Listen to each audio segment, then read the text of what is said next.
Fala, meus amigos, sardeada de todas as idades. Meu nome é Welton e vou olhar com vocês as principais informações atualizadas do IB e suas ações IRBR3. Nos últimos capítulos, meus amigos, o negócio não tá muito bom não, viu?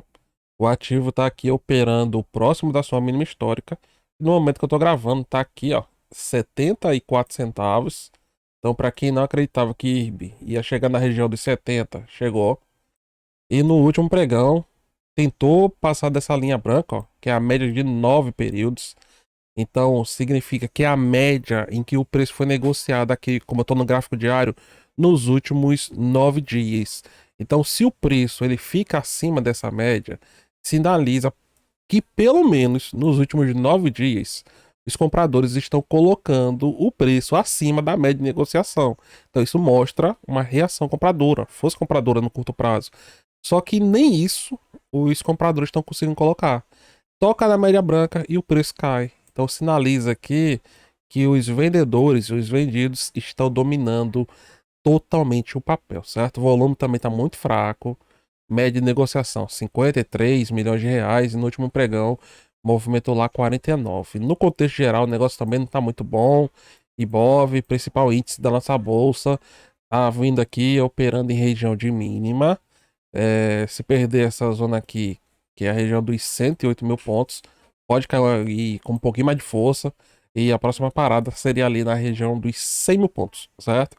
Então, vamos ver se vai se segurar aí. E por falar em Ibov, o Ibov é o seguinte: ele é o principal índice da nossa bolsa.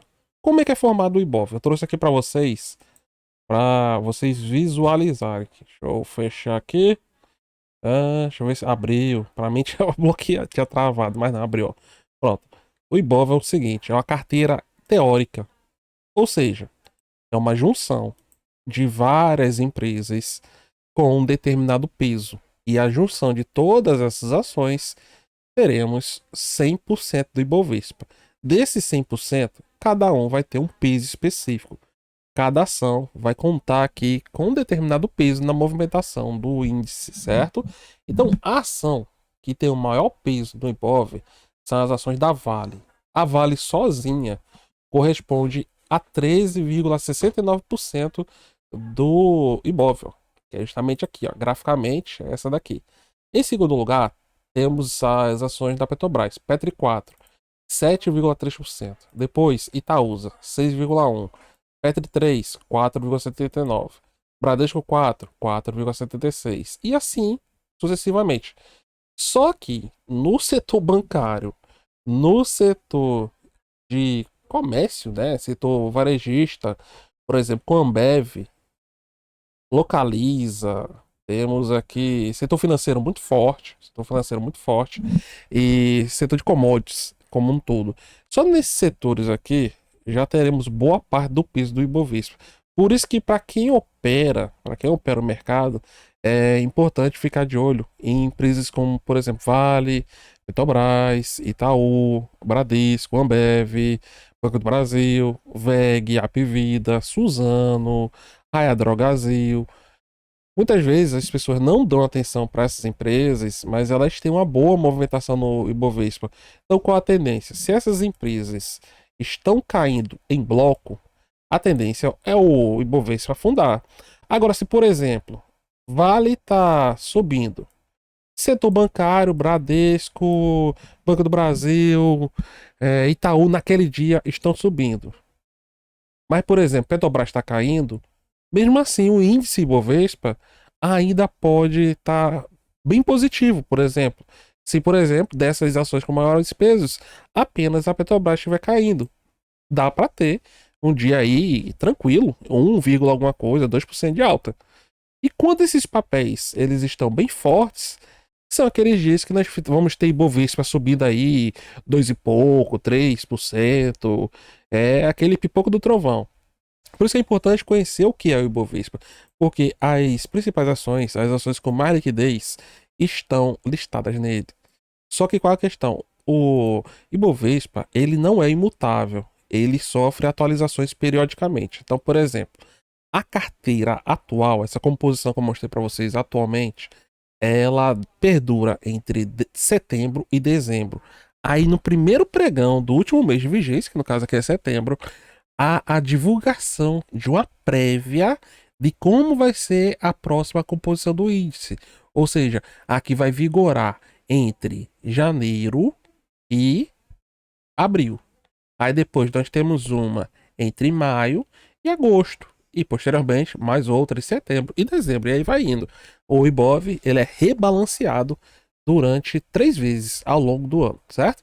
Então, no último rebalanceamento, entraram essas empresas, ó. Entraram a Arezzo, a Raizen e a São Martinho.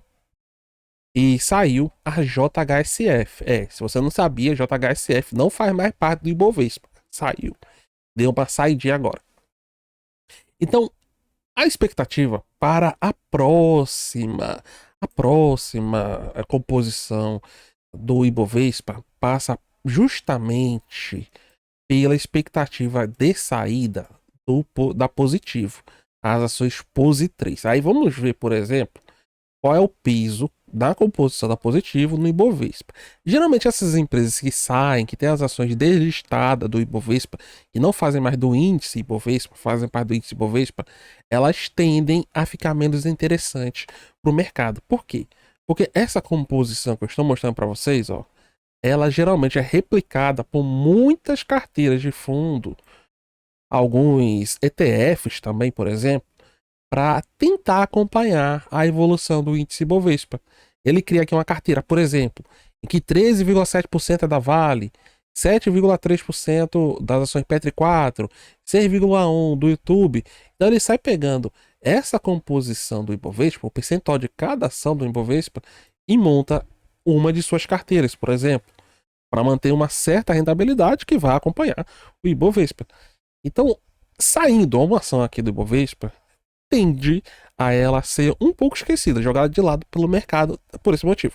Então aqui eu vou olhar com vocês, por exemplo, o peso que tem a Positivo, que os analistas estão contando para sair, e vou aproveitar e falar qual é a relação disso com o IRB.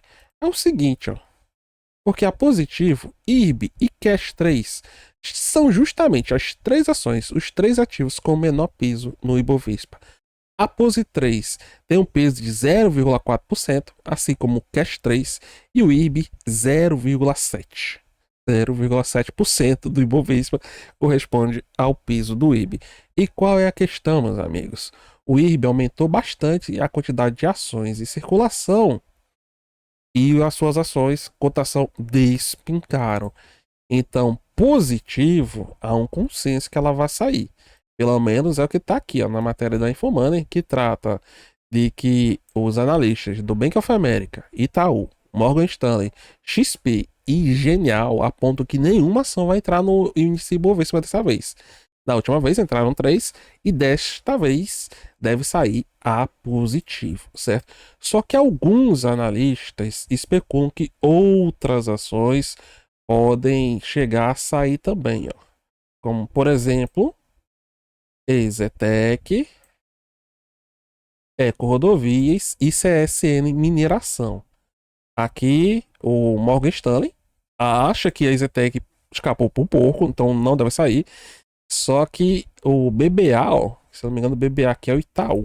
BBA, deixa eu ver, isso mesmo. O Itaú, ele acha que a EZTEC, Eco Rodovias e CSN Mineração também devem permanecer, mas por pouco elas não saíram. E aqui pro IRB há o risco da positivo sair. Esse aqui é praticamente um consenso. E as ações do IRB, meus amigos, também, já que elas são empresas, o IRB, né, tem ações listadas abaixo de R$ 1. Então ela é classificada como penny stock. A B3 não permite que ações abaixo de R$ 1 sejam negociadas, sejam listadas, desculpem, no índice Bovespa. E como vocês viram no início, IRBR3, no momento que eu estou gravando, está aqui bem pertinho de sua mínima histórica e terminou o último pregão em 78 centavos. Para ela conseguir escapar, ela teria que ficar aqui acima de R$ 1, né? Então teria que subir no momento que eu estou gravando. Não é nada demais, mas como eu mostrei, os vendedores estão dominando tudo.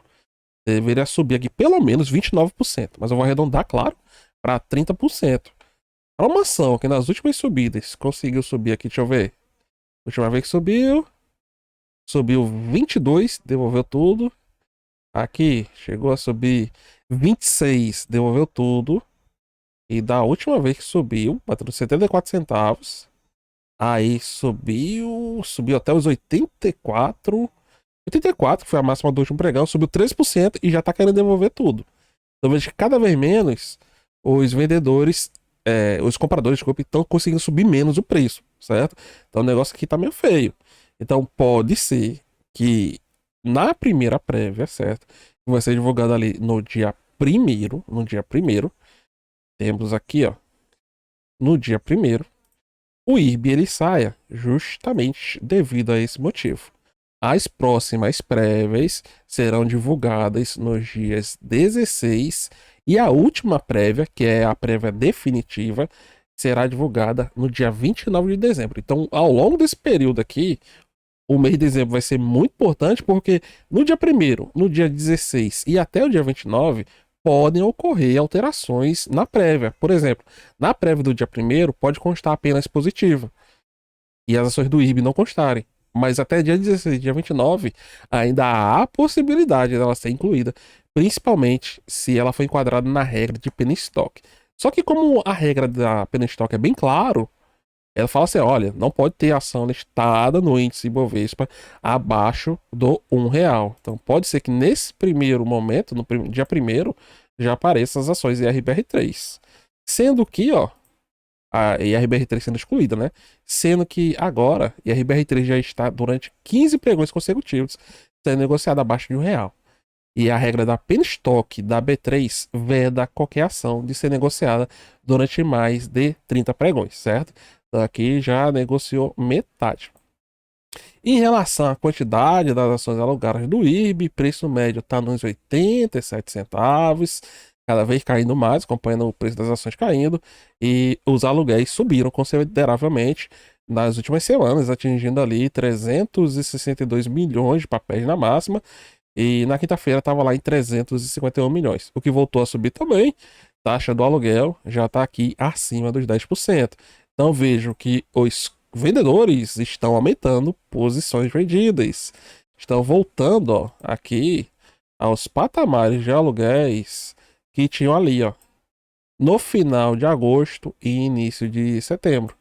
Veja que já está aqui na faixa dos 300 milhões de papéis, acima, né, dos 300 milhões de papéis. Então aqui, tomar cuidado, IRB atualmente é uma ação muito especulativa e está à beira de fazer um grupamento, ou seja, à beira de lascar ainda mais a sardinhada.